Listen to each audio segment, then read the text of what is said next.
Well, first off, it's got great tradition. Growing up and going to Fenway Park and being around baseball and seeing, some of the great games played, in that stadium. And then as a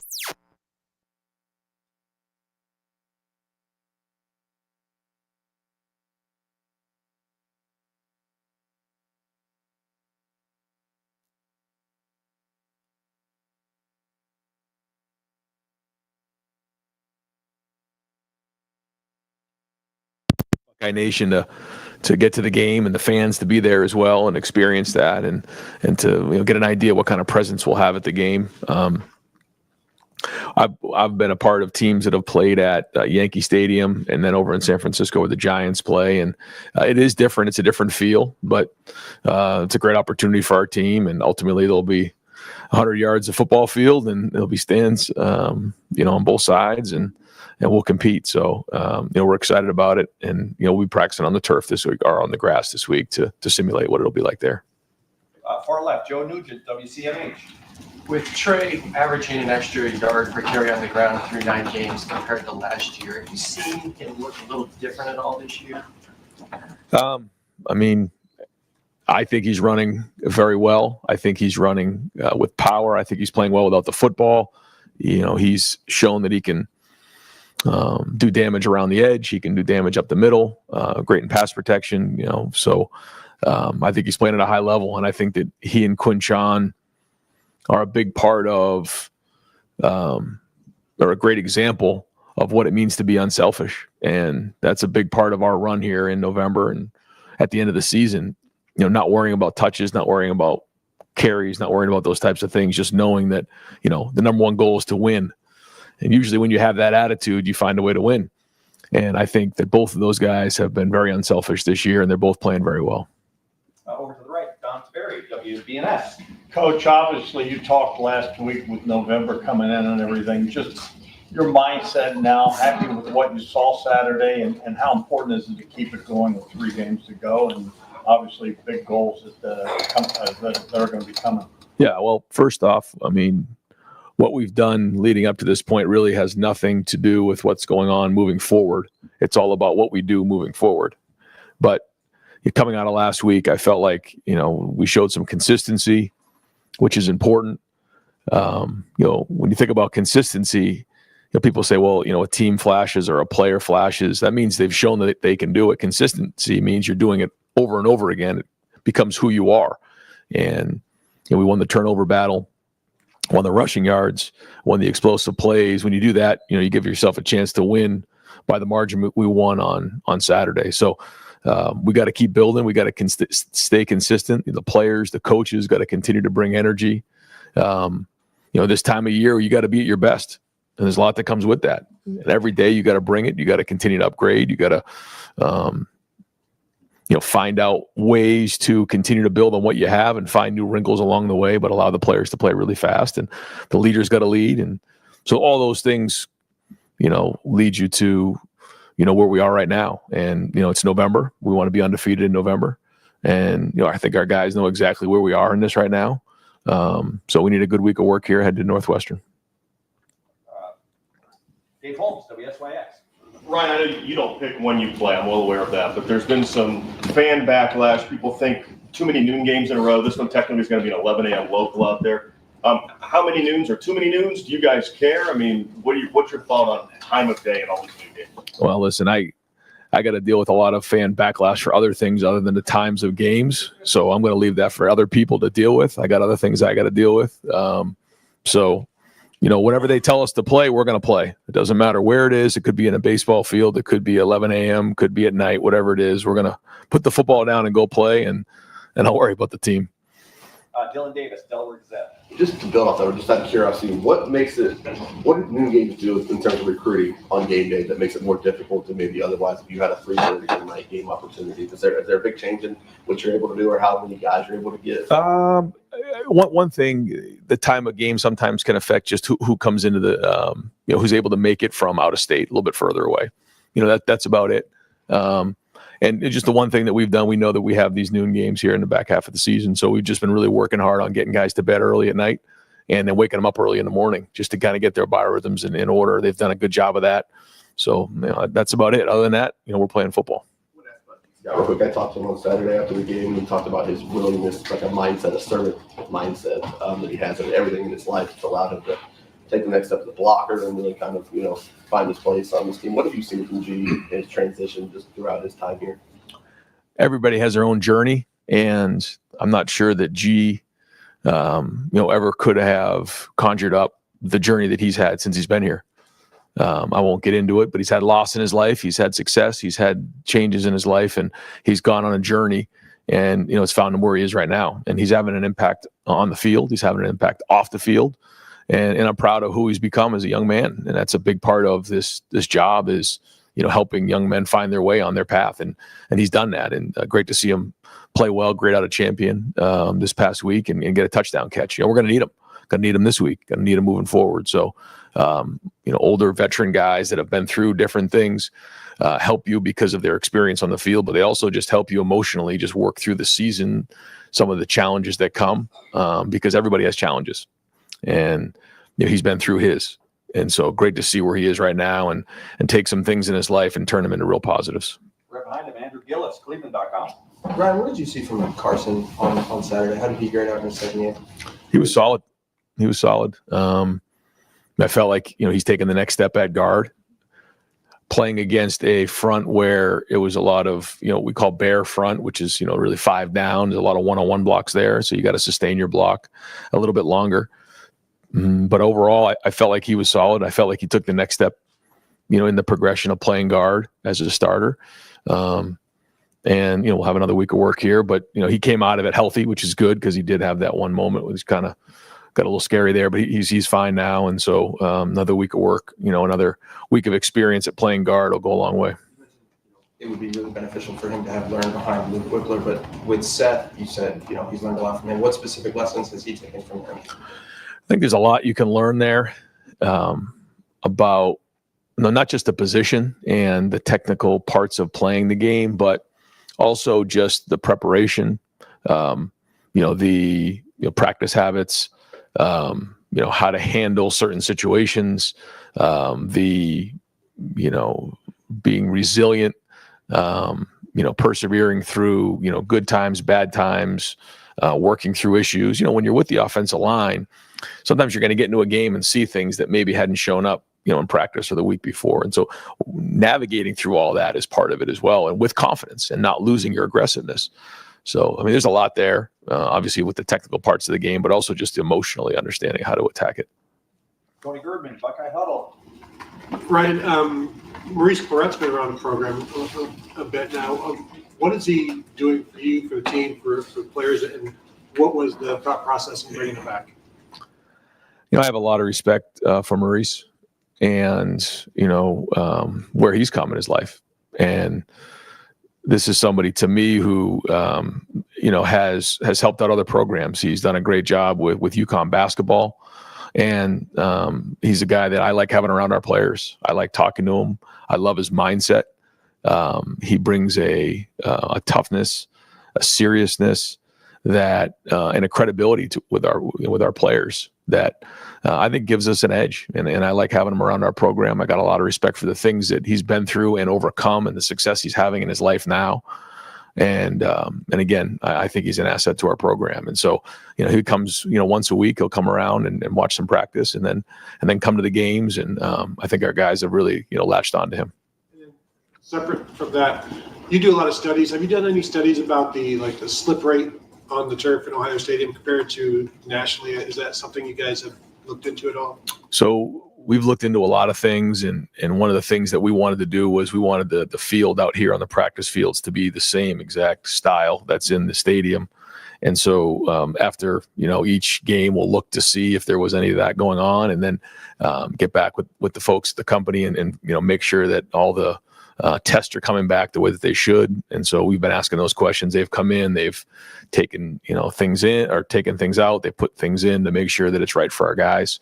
And so we'll always look at that every week to make sure it's right. Dan Hope, 11 Warriors. Ryan, just after watching the film, how did you evaluate Edric's first start, and how do you think he can build off of that? I thought there was good there. There was obviously the one silly penalty that he'll have to learn from. But overall, I thought there was really a lot of flashes there for somebody who's not played inside a whole bunch in his career. He's got strength. He's got power. He ran to the football. Didn't quite grade out, but I think there's a really bright future there at 3 technique for Edric. Stephen Means, Cleveland.com. When developing the deep ball as a quarterback, what's the more difficult thing in trying to learn and developing the overall arm strength it takes to get it there, or maybe the timing it takes to develop that with your receivers? Yeah, a big part of it is footwork. It's the footwork. It's being able to, time up your footwork with the route. And that's something we're going to continue to work through and with Will on. I think he's thrown some really good balls down the field, and then sometimes been a little bit late with his feet. So we'll keep working on that because, when his feet are right, he throws a good ball. Will has talked about just adjusting to playing with these types of receivers, right? Where just throw it over to let them run under it. And it just seems like sometimes where maybe he underthrows it. Where is he in this kind of developing that and getting used to playing with receivers like this, where you do kind of got to throw it out there and let them go get it a little bit more often? Yeah. I think he's adjusted now. He's been with these guys for a while. So I just really think that it comes down to footwork, and getting and letting it go. And because when his feet are right, he throws a really good ball down the field. So that's something that we got to keep building on and growing on. And I think it was the same thing on Saturday with the long ball to Carnell. Not that it was a bad throw. It just, it could have been throwing a little bit more juice. And I think if the footwork's a little bit better, it's probably a little bit more accurate. Bill Landis, Kings of the North. Ryan, you've talked a lot about making sure you have change-ups throughout the season. Is that any more of a premium in a year where you might play the volume of games you could play this year? Is that any more on your mind? Because, you play a team in late December, the book they might have on you could be a little more expensive. You want to make sure you're kind of peppering in more of those change-ups throughout the year.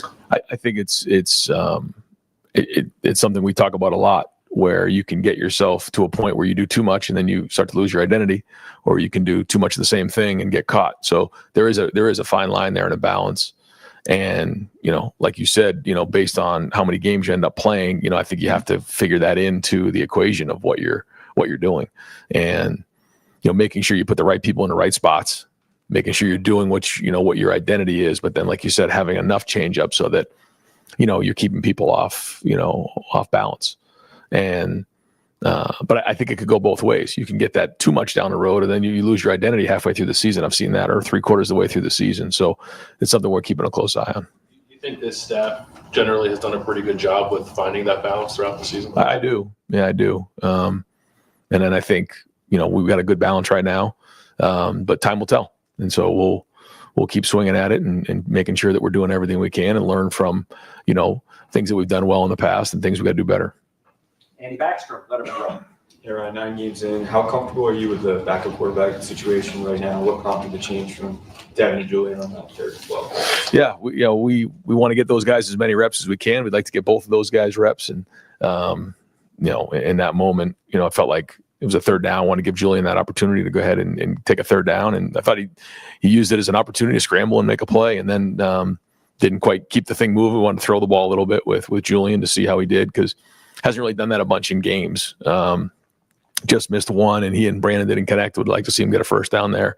But I think, that was a great opportunity for him. I'd love to continue to be able to do that. But as time goes on, you get less and less opportunities. We got to make sure we're winning games. So, he and Devin are both working hard every day in practice, getting, Devin right now is our backup, but Julian's, pushing hard. And so we'll keep evaluating it every week and see where those guys are at. Pat Murphy, 24/7 Sports. Ryan, we saw more of Quinshaw and Travion on the field together. What went into kind of building that package beyond some of the short yardage stuff you've done? And then also Travion's catch. We've seen him catch balls, maybe not in that fashion before. Just kind of expanding the offense a little bit there. Yeah. I think that's kind of what we're talking about. And Travion really has worked hard on his receiving skills. He spends a bunch of time on the jugs, running routes. He had spent a bunch of time running that route over the years. We never really got to it in the game, so we were kind of laughing that at some point we had to run that route because we had worked on it for like a couple of years and it just never came up. And the look was right, and I thought he really executed it well. Little slant and go on a linebacker, which we felt like was a mismatch for us. So well done there. But yeah, I mean, when you have guys that are playing well without the football in their hands like they are, and they can do multiple things, not just carry the ball, it gives you more versatility to expand those packages. Stefan Krajcnik, Cleveland.com. You talked about this a little bit on your radio show last week, but could you take us through the backstory of the bricks tradition you guys do after practice, and kind of how that started and why that became a thing this year? Well, I think when you start the season with, so much talk about expectations and a bunch of guys that come back for a certain reason, I think it's easy to start focusing on like down the road, kind of where we are now. And in order to, make sure the guys understand that the work that we're putting in August and September as we're building up the season and building up our foundation, all those days mattered, and that we had to continually work on that because, how do you know how your foundation is? You go through a storm and you find out what's left when, you wake up the next morning. Well, it's the same thing. We knew that we're going to be storms along the way, and there's going to be big games along the way. And all those days and those bricks that we put in the foundation are going to be what matters the most. And ultimately it comes down to our foundation against the opponent and all the work that we've put up into that moment. You don't just show up and think you're going to play in a game. You got to put all the work in and build a foundation up to that point of the fundamentals and the reps and all those things. So after each practice, we hand somebody a brick, they go over, they put it, in the foundation. But we also take pride in it. Like, you got to make sure that it's real tight in there, because you can't just put a brick in the foundation. If someone's just lazily putting a foundation in, when a storm hits, it's going to fall apart. Well, it's the same thing with the team. If you put a lazy day in, or you're not really having a lot of detail in your work and you just kind of let a day get away because you're going through the motions, it's going to catch us down the road. So it's a little bit of a, metaphor to making sure that we show up every day and put the work in. Is that something the coaches came up with, or players? Yeah, something that, in preseason camp that, I kind of shared with the leadership committee, and they really embraced it. Cameron T. Robinson, The Athletic. Ryan, I know Jordan Hancock was a big part of what you guys did defensively last year with his versatility, but it seems like he's added even more this year. How much progress have you seen with him adding different things to his toolbox, and how impactful is that for you guys and for him down the line? Well, he's allowed us an opportunity to be more versatile, and also build depth in the secondary, because he's been able to play multiple positions. And having the 3 safety system does give us some opportunity to move guys around to play multiple positions. But that doesn't necessarily mean you can just do that. Jordan has shown that he can do that. And, the more versatility that he can bring, the more versatile our defense can be, and the more options that our guys have back there. So, I've been impressed with the fact that he's been able to make that transition pretty smoothly.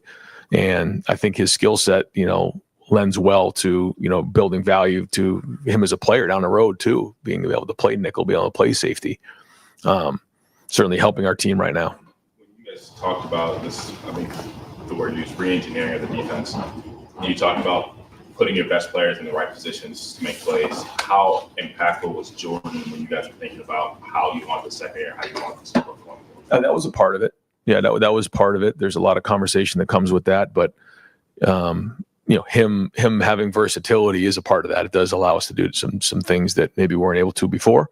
But then again, you go back last week and he's back at nickel and doing a great job there. So, that is a part of it though. We want to make sure that our most impactful players are in the right spots, in the most important times. Spencer Holbrook, Letterman Row.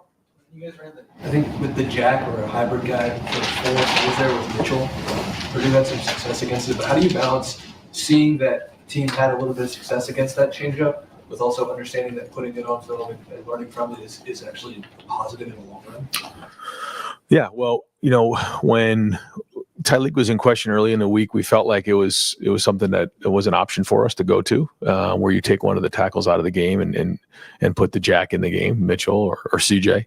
And as you know, Jim has done this in the past, and so we looked at it, and we're going to continue to look at it. We think that it gives us a little bit of different spacing up front, and provides our guys an opportunity to be a little bit more aggressive in terms of not as much reading, but hitting the gap and trying to get some penetration on things.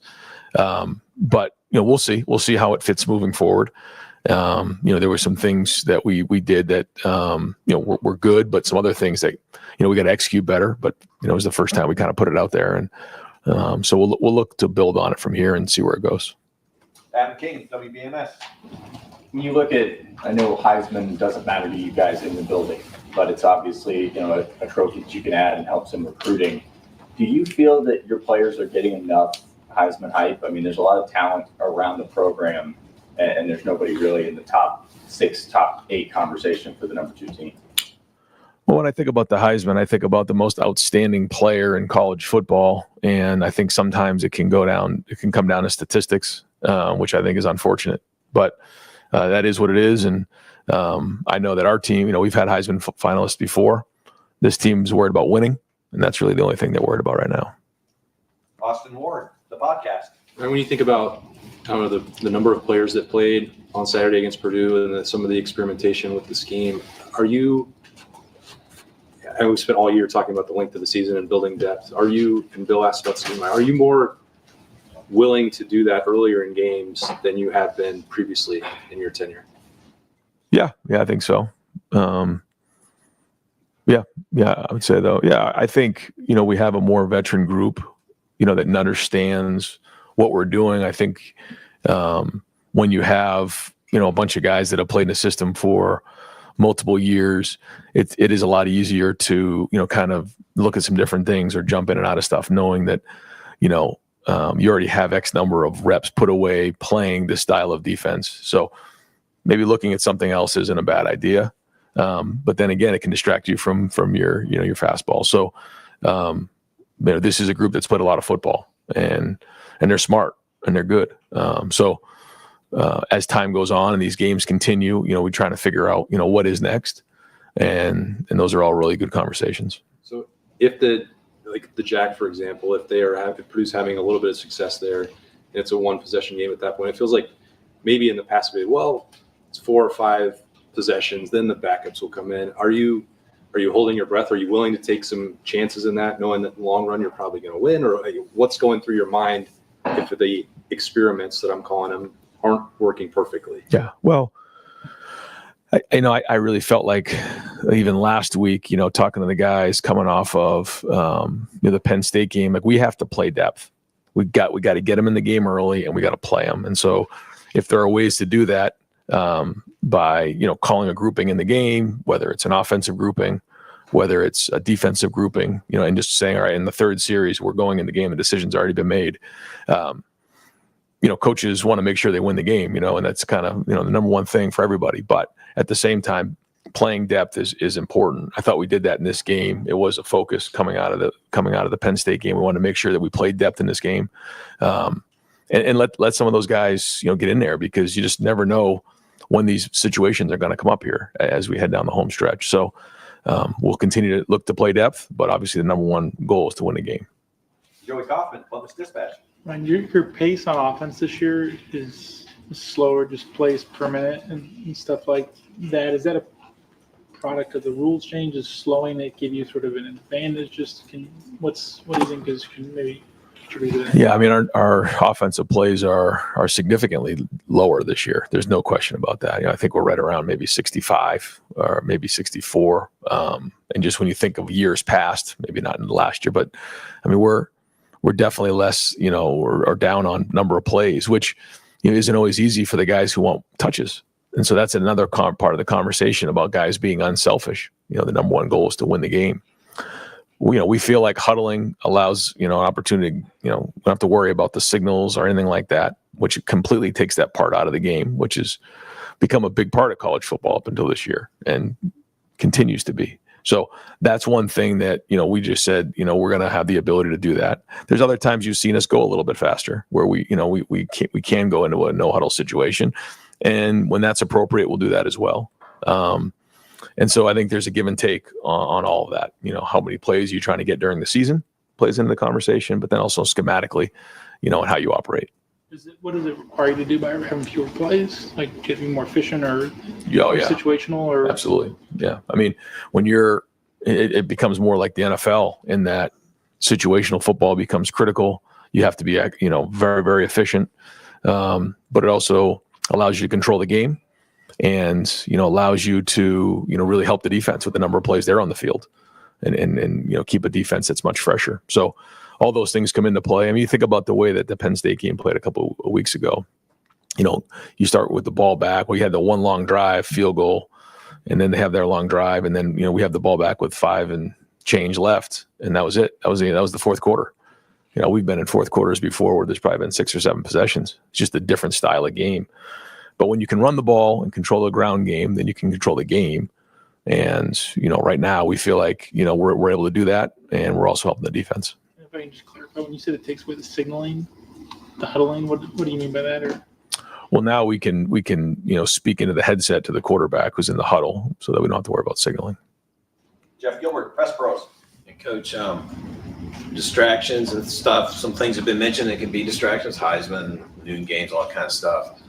The way you guys played against Purdue would suggest that these guys are focused.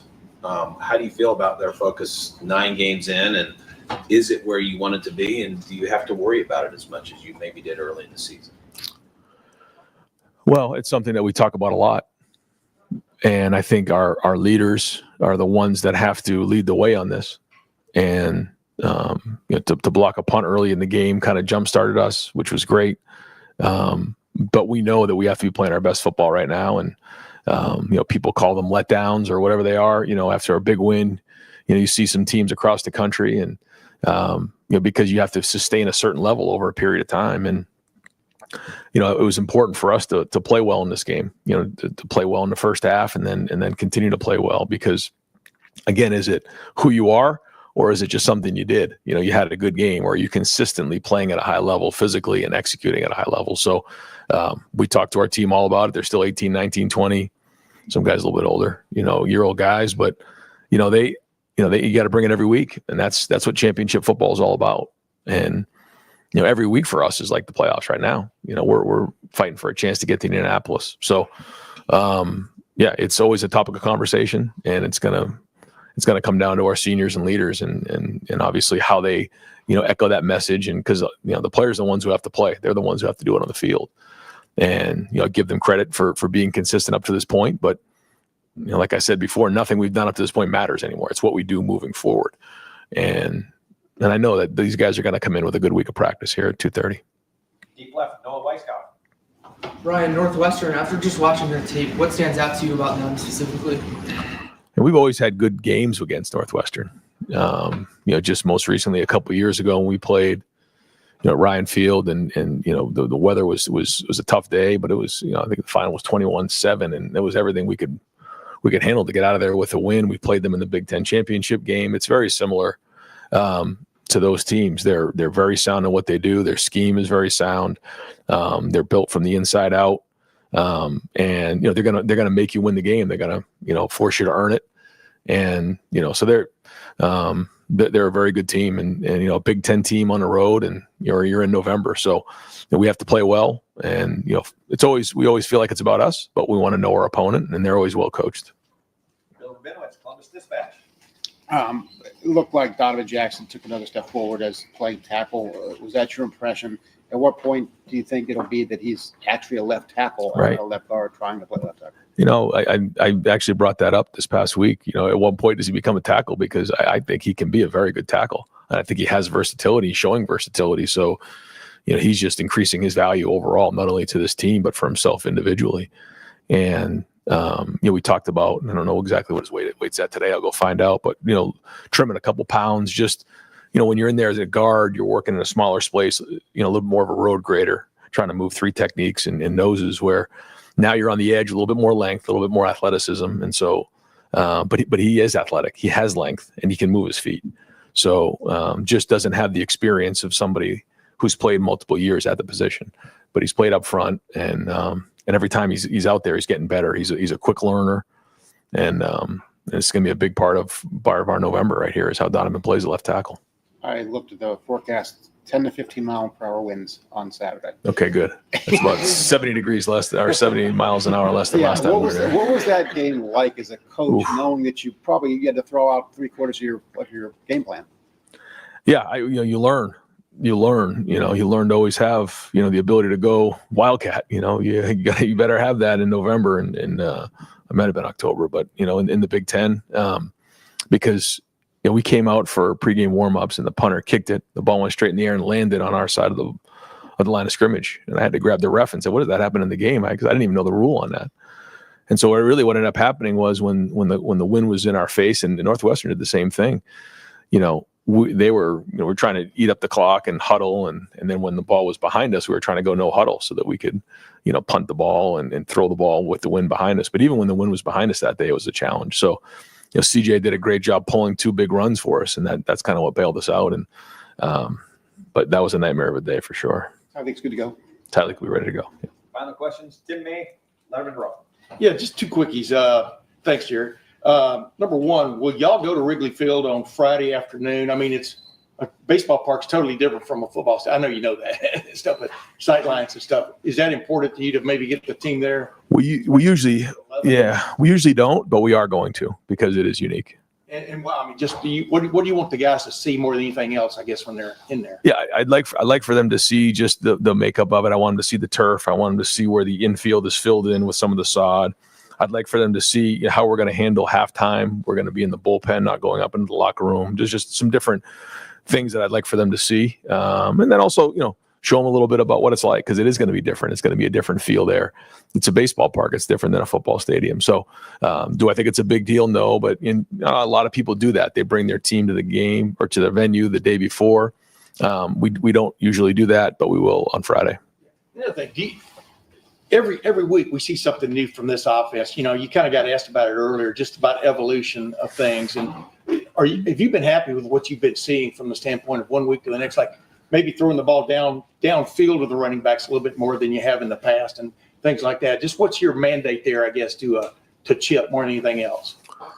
Well, I think there's been a lot of things that we've done well. I think there's other things that we got to continue to improve on. I think back on some of the things we've done well, and I think getting the ball to our playmakers in space has been good.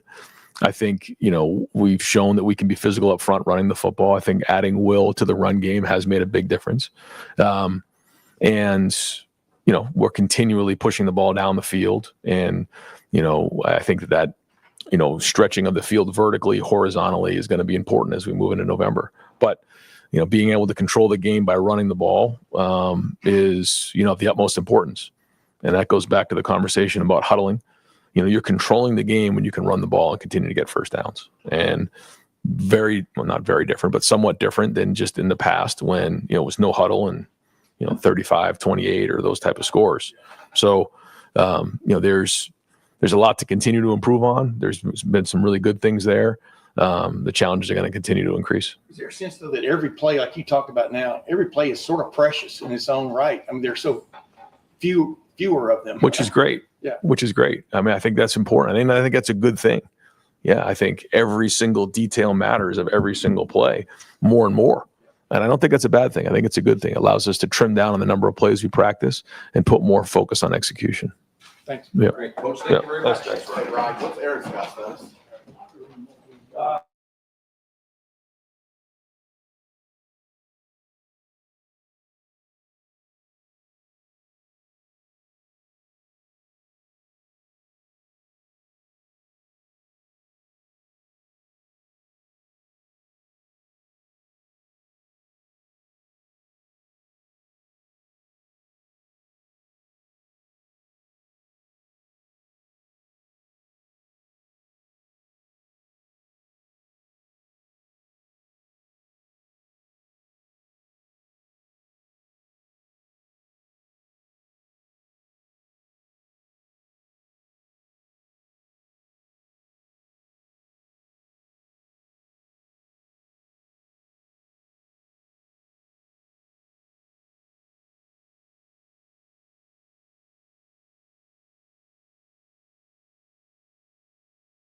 All right, folks, thanks again for being here. We'll open up the floor for Kelly. Bill Rabinowitz, Columbus Dispatch. It just looks like Travion is running really, really hard, really effectively, and doing the other stuff, walking and all that stuff. That's his first year here, so I don't know if you would know the difference. But how impressive has he been? What does a guy like that give you?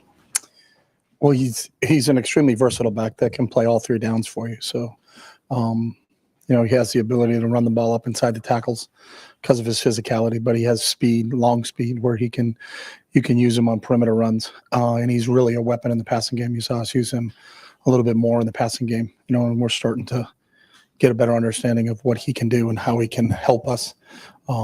It's a long season, so we haven't really had to put a ton on both him and Q's plates just because we probably have played right at the halfway point right now of the season. So the fact that those guys have contributed the way they have, they really kind of feed off each other. But I think he's a complete running back, and add to that his ability on third down and pass pro pickup, which I think he's been outstanding at. I don't know if there's a better run blocking or pass blocking back in the country than Trey right now. So he gives you everything that you want in a running back. Stephen Means, Cleveland.com. Ryan was talking about a lot of deep ball is footwork. In the 9 months since Will's been here, where was his footwork maybe when you first got here? Because I know he was here before you, versus like where it is now in terms of executing, doing the ball down the field. I've seen Will get better each week. And Ryan's right. Footwork is a big part of it, but also knowledge and understanding of what you're doing. Sometimes when you go back to the first couple of days of spring practice where you're not sure where all the receivers are supposed to be, I've always learned a long time ago when your head's moving, your feet aren't. So when he's kind of thinking about where are the people supposed to be, maybe his feet aren't where they're supposed to be. So you always have to match your footwork with the timing and depth of the routes that you're running. And I think as he gets more and more comfortable with what we're doing, I think you're starting to see him, play at a really high level. I think he's had 3 or 4 straight games at 80% completion. He's doing a really good job in that, but there's still improvement, and he knows that. So I think if, we finally can get it all together, it's going to be really impressive with what Will can do. Whether it was the Cardinal one this past week or there's been some with Jeremiah or the Cardinal one against Pitt State, was that more of a footwork issue or a timing? No, I think the one with Cardinal was a blown coverage. You came out and he did a great job. It was covered was too deep. You're not going to get a deep ball versus too deep. And all of a sudden, the DB for some reason started running forward. So I think it kind of surprised him. When you look at the initial pre-snap, it surprised him. It surprised me. You're not gonna be able to make that throw, and you shouldn't be looking for that throw in that coverage. But all of a sudden, the DB for some reason didn't take 1 step. He took like 5 steps towards the line of scrimmage on a pass play. So I think that kind of surprised him more than anything. Tony Gertman, Buckeye Huddle. More on Will. Jerry told me yesterday that he's the first Ohio State quarterback in however long to have 5 games of completing 80% of his passes. He's a 60% career passer before he got here. The scheme and talent around him can change that. But did you see when you saw him a 70%? Yeah, actually, passer? Will said if he gets to play at noon, he can complete 80% of his passes. So I think the controversy's over. So you get a noon kickoff, he'll complete 80. So I think we can all, I know a lot of people have problems with what we're doing, but if it means the quarterback can complete 80% of his passes, we'll take it. So did you see that when you watched him before you got to know him here? Did you see a 74% passer that he is now? No, I just watched highlights of Will when I got, he was already here, so I wasn't recruiting him. It was just, I got everybody that was on offense. They put together a hit tape for everybody at every position. I got a chance to kind of buzz that, and then, a week later we were on the field. So, but I think with everything, his knowledge of the game continues to expand, and the more he understands and has a real good feel for what we're doing. Will has a lot of input in terms of what we do game plan wise. What do you like? What don't you like? What do you feel comfortable with? And as we get to know Will better and he gets to know us better, I think you're starting to see that kind of really mesh together. So, Does accuracy surprise you? No, because I've seen it in practice. And the other thing that Will can do, he does 2 things really well. Number one, he can see because he's so big. He stands in the pocket really, really well, and he's tough. And I think that's such an underrated quality for any quarterback. The ability to stand in the pocket while people are literally trying to take your head off. And not worry about the rush, but always keep your eyes focused downfield, looking for receivers trying to get open at certain times, or if it's an off-schedule play, trying to keep off-schedule plays alive. But I think that's part of Will's nature. That I think his toughness and his ability to see the whole field while he's in the pocket are 2 big things in terms of his accuracy. Far right, Don Terry, WBNS. Coach, this is kind of uncharted waters with the new playoff system and everything. From an offensive standpoint, how much of the offense is in? And are you holding things back because there's some huge, I mean, how do you manage all of that? Yeah, I don't think we hold anything back. I think our offense is always game plan specific in terms of who we're playing and how do we attack what they do. Each defense you face is somewhat unique, and so you can say, hey, this team's a little bit like this team, but not totally like that team. So I think it's not, hey, this is a really good play, let's not run it because we're going to need it down the road. It's, you have to win every game. And I don't think you can take that approach of let's save this for another game because you don't know how games are going to express themselves during the course of the game itself. So everything we do is just game plan specific, especially now that we've gotten into conference play. It's pretty much in, you guys. Yeah, I mean, we could add stuff that I think we may have done in the spring, but we haven't used yet just because we haven't faced that defense yet. Spencer Holbrook, Letterman Roll. Chip, in 2022, your UCLA offensive line was semifinals for the Joe Moore Award. Today, this offensive line was named a semifinalist for that. Do you see similarities from the way that unit was playing and the way that Justin has your guys playing right now? God, you make me think back. I think they're different. I don't really, I've said it before, I'm not into comparing one group to another group. I didn't know that. That's pretty cool for those guys. That's a prestigious award. Those guys usually go unnoticed. That's the nature of the position. If you're an offensive lineman, they buy their clothes at True Value Hardware. They don't really get a lot of attention. They're not the guys that are out in the limelight like some of these other guys, but they work their tails off. I think that's the gist of any team that's going to be a really good football team has to be strong on both lines. And the fact that they've been recognized for that, that's something that's pretty cool. But now we got to live up to that standard every day. So you guys don't put a lot of stock into those awards as coaches, but to see the way that those guys have responded since losing Josh as the play caller and the leader of the offense, how have you evaluated that? What do you think of the unit, the way that it's playing without Josh? I've been really impressed, and I think really Donnie and Seth have really stepped up in that leadership part. And I think the two of those guys have really kind of led from the front. Two tough, hard-nosed physical players. Obviously, Donnie being selfish and moving from left guard to left tackle was a really big deal for us. And he continues to work at his craft every day because, I think everybody just thinks O-line, but all five of those positions are really different. And it's not easy to go from one position to another position. And the fact that Donnie's done that has been great. And I think Seth really, because he calls all of our identifications and directs what our blocking schemes will be, has really kind of fell into that leadership role for us. And I think our guys are rallying behind those two. All right, Dave Holmes, WSYX. Ryan talked a little bit about his upbringing at Fenway Park and historic baseball venues. Want to get your thoughts on playing a game at Wrigley? Yeah, I think it's cool. I've seen just highlights of a football game in there, and I've been to a game at Wrigley when I was out recruiting once. But the fact that you can play in settings like that is pretty cool, and I think it makes it unique. Obviously, they're refurbishing their stadium, so they got to they got to either build the one that they did on campus or go to Wrigley. So the fact that we get to be the one team that plays in Wrigley, I think will be pretty cool, and I think our players will enjoy that. Austin Moore, the podcast. Chip, I know every game plan every week is different, contingent on the opponent, but it's felt like the last couple of game plans have leaned a little bit more on Will as a rushing threat. What's motivating that decision? The defenses that the people deploy. Sometimes they always have an extra guy in the box, and if you run their quarterback, then that evens numbers back out. It's as simple as that. Some teams don't do that, and other teams do that. So, it's just sometimes when you get, especially when you get in a conference play, I think there's a lot of people in this league that know how to stop the run. So, you got to be able to have a mobile quarterback, and it helps that Will has that mobility. Bill Landis, Kings of the North.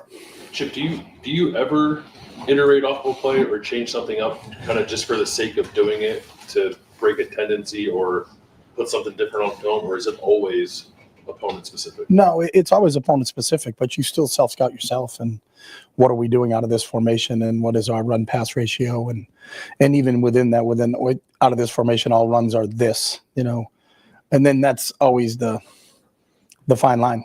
Well, we should do something different. Well, what we're doing is working. Why would we do something different?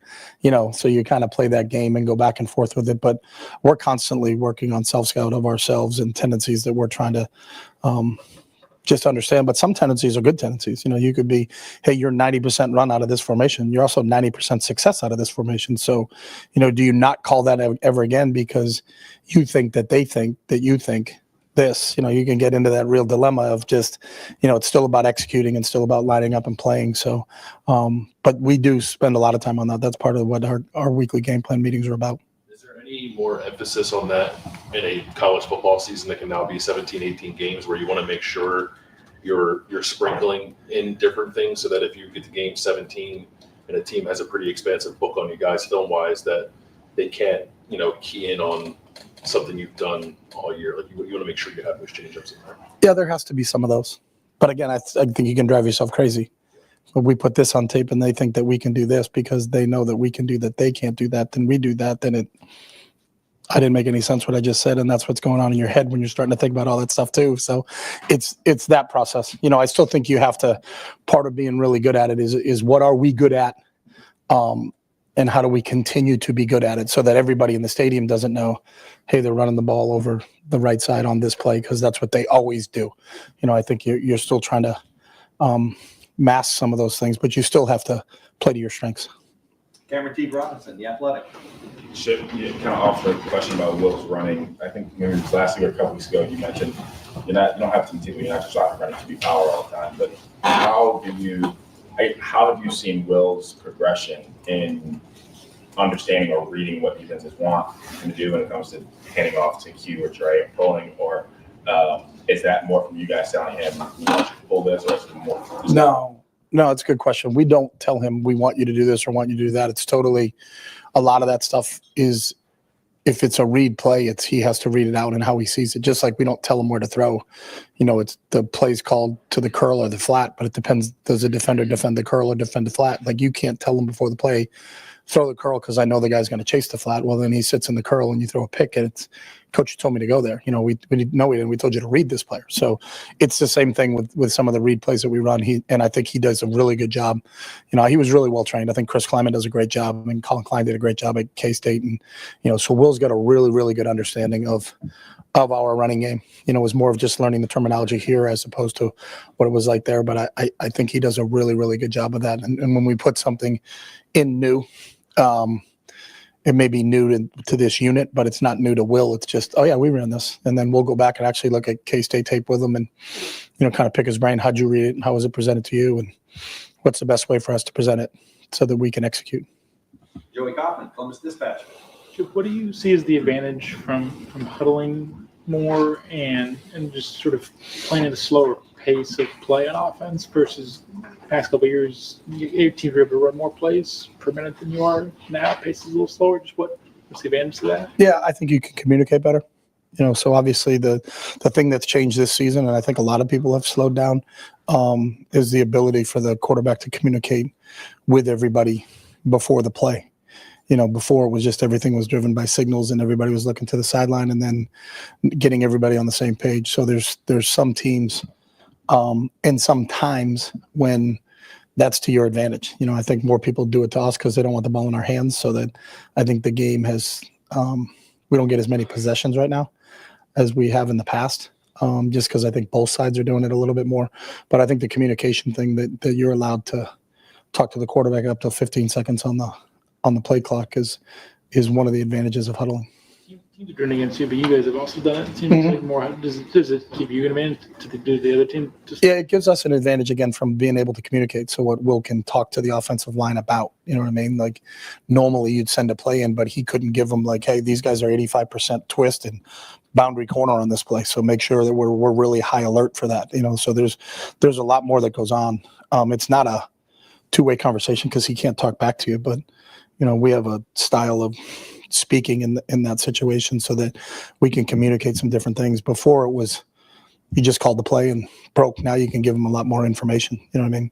There may be a player who got injured the play before. Hey, there's a new left corner and it's number 15.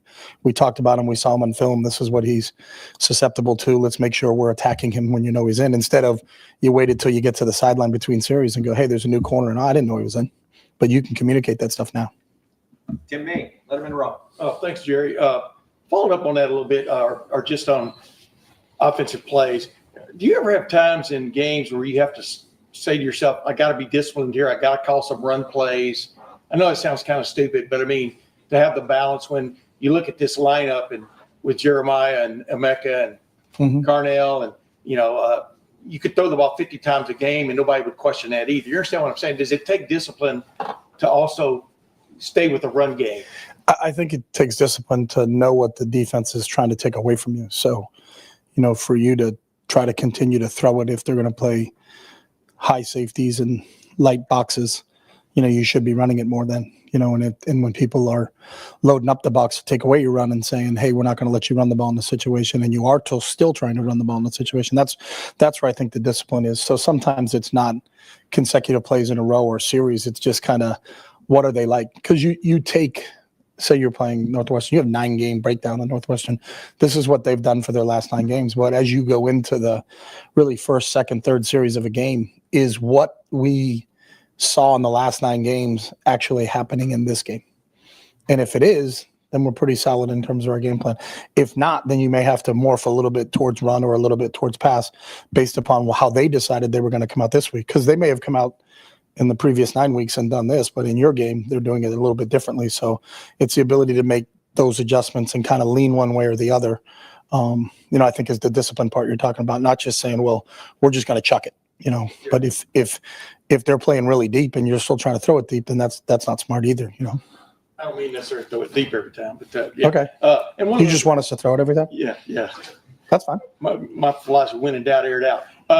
But following up, what You're not a Woody Hayes guy then, huh? Yeah, no. Well, Come on. You can't go both ways. I grew up in Alabama and Texas. Okay. So you're not a Bear Bryant guy. Yeah. Yeah, we can talk about that later. Okay. When you walk into a place like Wrigley Field, you seem to have a feel for history and stuff. I mean, Gale Sayers ran there. Dick Butkus played there. Yeah. Most people don't. They think they all played in Soldier Field and stuff. Do you think about that kind of where you are? I will Friday because we're actually going to go to the stadium and get a chance to kind of look around and see what it looks like. But does that add to the? Oh yeah. To it too. It always does. I mean, I love whenever wherever I've been, when you get a chance to go play in some of these iconic stadiums and players that you saw when you were growing up and play here. That's always a cool part about what we get to do. But yeah, it'll be fun. I think everybody's excited about playing this game in Wrigley. Great. Coach, thank you very much. All right. Thanks, guys.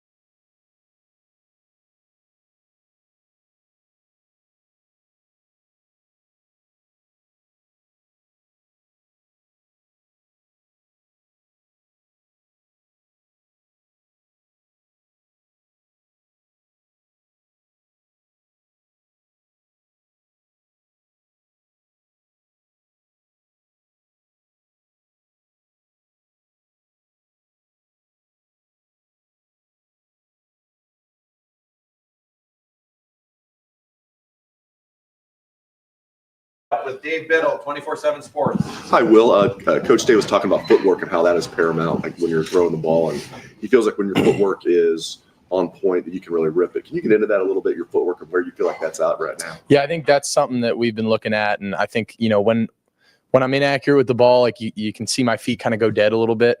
So we're just emphasizing this week of just keeping my feet alive, and whether that's changing up my drop a little bit on certain things, or just emphasizing keeping my feet alive in the pocket. You can kind of tell, like sometimes when I take a 5-step drop, like my feet are just alive, and that's something we're looking at, and something I want to emphasize this week of just continuing to work on keeping my feet alive in the pocket, and no matter what the play is, whether it's a play action or a deeper drop or a shorter drop, whatever it is, just keeping my feet alive, not letting them go dead and go flat. And that's kind of when I get a little inaccurate with the ball.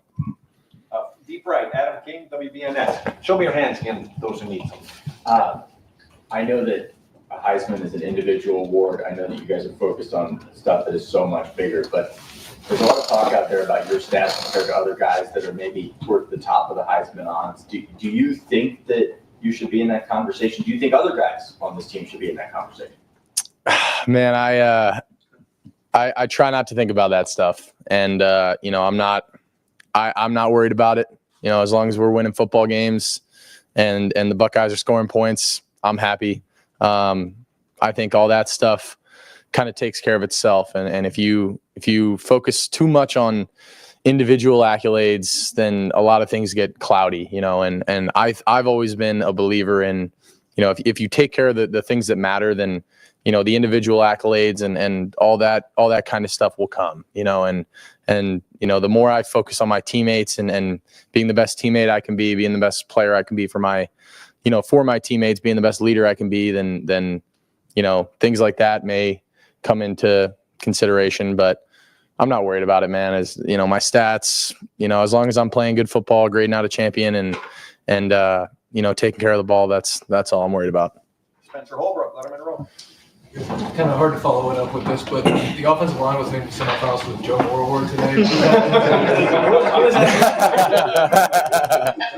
What is it for you to see those guys get some recognition? But usually it's skill guys that are getting a lot of those. I think that's huge, and I think that speaks a lot to the work that those guys have put in. And they've caught some flack at times this year, and they've had to work through injuries and shuffle around a little bit. And but those guys have stuck together, man, and they've done an unbelievable job. And I'm so proud of them, and I'm really glad that they, I don't care about my own individual accolades, but I am really excited that they got that. I know it's only a preliminary semifinal thing, but the fact that they're getting recognized for the work that they're doing, especially as an O-line, they don't get a lot of praise and accolades, and I feel like they only get really seen when they don't do their job. They don't really get the praise when they're doing a hell of a job out there, and I think they've been doing a great job keeping me protected and getting the ball downhill and running the ball at guys, and I'm really happy for them. Cameron T. Robinson, The Athletic. Well, I think it might have been a couple weeks ago when you said that early on in your Kansas State career, it took you some time to get adjusted to the RPO, the read game. Was there much of a transition in the RPO and read game from Kansas State to here? And if so, when do you feel like you got comfortable enough where you can pull it and you just know those reads so well as you've been able to pull it fast? Yeah, it's not. I don't think there's really any one thing I can put my finger on. I got better at it, got a better feel for it, but it's a different system. There's different things that I'm looking at here. There's different ways that we're reading things. So I kind of had to relearn how we wanted to do them here. But at the end of the day, I do think that, RPOs are kind of a feel at certain times, and, just feeling leverage, feeling guys' eyes, where their eyes are at. And I think a lot of that goes back on experience. And, I've seen a lot of different looks. I've seen probably every sort of, technique a defensive end could play, a linebacker could play. So, you just can't make up reps, and I've seen it and I've had the experience, but, still could get better, man. And, still just need to continue to grind away and continue to feel those things out, because I'm not perfect. I think I've gotten better, and I think, my reads in the run game and the RPO game have been solid, but still could get better. Stefan Kreisny, Cleveland.com. Last week or so, Coach Day has talked a bit about the Bricks Foundation that you guys have done after every practice. Why is that something that the players, kind of bought into and seem to care about as much? Yeah, it's huge, man. It's something we talked about a lot in fall camp. And, I think it was one of our first meetings in fall camp. It was, we talked about building a foundation, and, if you don't have a strong foundation, your house, something happens, house is going to fall down, and you got to start with that foundation, have a strong foundation. If you build that every single day and continue to just make it better and better and more stronger. And, we've kind of emphasized that, like, every single day matters, and I think that's one of the things that I like the most about that, that brick thing that we're doing, is that, we can visually see that every single day that we're putting in is building up this, little brick tower that, we're building. And it's a visual representation of all that work, you're putting in, because when you're in the moment, you don't really see it. It's one of those things that, like, you could work out for, 6 months and you see results at the end of those 6 months, but, like, in the process of that, you don't really, you're not going to just go lift some weights and drop 30 pounds and, look great in one day. Like, it's a process, and it kind of, I think just throughout the process of things, like it keeps us grounded and says, this is why we're doing it. And, you look back after a couple of weeks and it's like, man, that little brick sculpture is, it's turning into something here. And, it reminds us that every single day, the work that we're putting in doesn't go unnoticed. Andy Baxter, Letterman Row. What did you think of Travion's route on the outside there, inside back route? And then also, you threw a lot to Deuce Vaughn at Kansas State. You got great running backs here that back in the passing game. Just what kind of an advantage is it to have those guys for you? And do you approach it any differently than starting with receivers? I mean, yeah, you got to approach it a little differently, but I think, Trey's been grinding away at that, man. We all week we were working on that route, and he was getting extra work with it after practice. And I remember going back to spring, throwing balls to him over the shoulder and him catching, working on his ball skills. And he wanted to make that, more of part of his game and catching the ball. And I think he runs great routes. I mean, he broke that guy off. You put a linebacker on Trey. That's disrespectful. That's unfair. Trey's going to run right away from him. And I mean, you saw, I looked to the field and I tried to look the safety off with my eyes, and, as soon as I looked over there, 31 just ran, because he thinks I'm going to mech on the inside fade route. But, that just shows you that, having that, ability to put the running back out in space and, make a guy miss like that, it gives us a lot of different, new options. And, when Trey is able to, win on a route like that and get open down the field, that I think it's great. It's a whole new facet for our offense. And I think him and Q both run really good routes and catch the ball well. So it's good.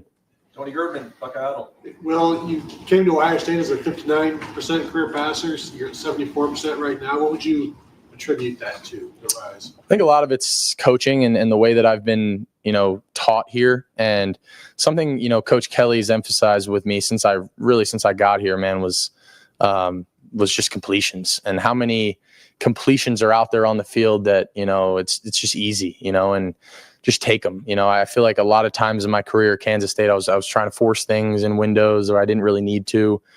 There's checkdowns all over the field, man, and getting the ball to Trey or G or Q in the flats and letting them run for 6 to 12 yards. I mean, there's some plays on Saturday where, I may have missed mech down the middle running one, on one play, but, like I check it down to Q and we get 6 yards out of it. And it's like, oh, we're in 2nd and 4, it's like, that's still a pretty good position to be in.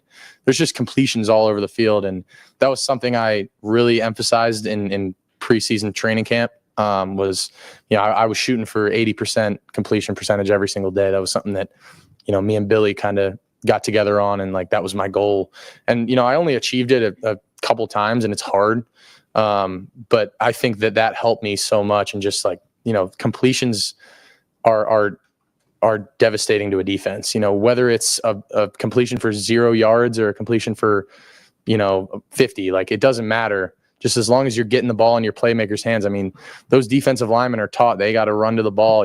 They're getting tired. Like anytime we can get a completion is a positive for the offense, and I'm trying to look at it more that way. And, I think the way that Coach Kelly's tried to kind of drill that into my mind is kind of change my mindset on it a little bit. And it's helped me just be a lot more efficient in my passing game. Dan Hope, 11 Warriors. Will, lots of talk about you guys playing 6 straight noon games to end the regular season. What's your opinion on noon games? Do you like them, dislike them? I kind of like getting up and rolling, man. There's no thought, I think sitting around sometimes, I have no control over that. I don't really mind. I'm going to play whenever they tell us to play. And, but there's something I kind of like about just getting up and going. There's less thinking involved. You kind of just get up. Sometimes when you're sitting around for those night games, you get a little, you're sitting in the hotel, and for me, it's more just I just get antsy. I'm like, man, I just want to go. Like I just want to go play this game. And I don't like sitting around all day just waiting. So I think there's good. Obviously, the fans. Would it be cool to have a night game? Sure. But man, I'm not worried about it. And I'll play whenever they tell me to play. And, it's all good. You had the opportunity to play at a lot of different stadiums. Just what's it like getting to go play in Wrigley Field this week? That'll be really cool. I've seen a game there one time. I think it was in like senior in high school. I went out there. I think it was actually at a camp at Northwestern. But that was a cool stadium, man. It'll be interesting to play football in there, but I'm excited, man. It's a historic, landmark, and in a really cool city. I'm looking forward to it. It'll be a cool opportunity. Bill Rabinowitz, Columbus Dispatch. I'm assuming that was a baseball game you saw. Right? Yeah. How much confidence do you have in the left side of the offensive line now with Donovan and Carson than you did before the whatever the game was, before the Penn State game? Confidence. How much has it grown? Yeah, it's grown. It's grown a lot. I don't think it's grown too much. I think I had a ton of belief in them before that game. I don't think my belief in them wavered at all. I don't think it's really changed. I think I believed in those guys. When Jimmy went down, obviously that's a tough blow, and then Zen goes down, and you got to shuffle guys around a little bit. I think a lot of people around, Buckeye Nation were concerned, and I really wasn't. I was kind of. I knew those guys would step up to the challenge, and I knew that they were ready for it. Carson's played a ton of football. I knew he was ready for the challenge, and he was fired up and excited. I could just see that look in their eye, man. They knew that they were going to go take care of business. And, after the performances they put up the last 2 weeks, I'm not surprised. I'm so proud of those guys with how they've, stepped into their new roles and done an amazing job, but I'm not surprised. And I think they have a lot more ahead of them, and I'm excited for them going forward. If I remember right, Donovan was one of the people you talked to before you came here. Is that right? Yeah. I think I talked to him. I think he told Coach Day that he was coming back like the first day I was here on my visit. So that was like one of the first things that I heard. I was like, oh, Donnie's coming back. Like that's big. So, yeah. And just what were your impressions of him then, and how have they grown since you've really gotten to know him? I mean, first time I talked to him, I was like, this guy's, stand-up guy. Reminded me a lot of my close friends at Kansas State, and I was really tight with a lot of our O linemen. And he's, I just from the moment I started talking to him, I was like, this guy gets it. He's a smart kid. He's really grounded. Just and passionate and wants to be a Buckeye. He wanted to come back and be a part of this, and that was something I was like, man, like this is different. This team is special, and obviously he's a hell of a player, man, and he does great things on the field. But I think he's an even better guy off it. And final question, Stephen Means, Cleveland.com. On the footwork part of it, especially on the deep ball, how much did you maybe have to retrain and relearn some things when you first got here on some of that stuff, especially when executing deep throws? A little bit. No, I don't know. It's kind of hard to like put any gauge on that. That's not really something that, I really thought about a ton of. Throwing deep balls is throwing deep balls, and either, you hit them or you don't. I underthrew the one to Carnell this weekend. I think sometimes I just, try to get a little too cute with it and try and place it. But when I do hit them, it's like, I just let it rip, and I think that's the biggest thing for me is just not trying to place the ball and just letting these guys run under it. 'Cause we have unbelievable team speed out there. And, when I get my feet moving and I don't let them go dead. As long as they're active and alive back there, and I just let it rip and let them run under it, that's when we have success. And I just need to continue to rep that and do that and see that in practice. And, I think we're getting better at it. I need to be better at it overall for those guys. 'Cause, we got some stuff down the field and that we're going to be able to hit down here down the stretch of the season. Great. Well, thank you very much. Thank you guys. Go Bucks. Thanks, Will. Mike, you good? You got him?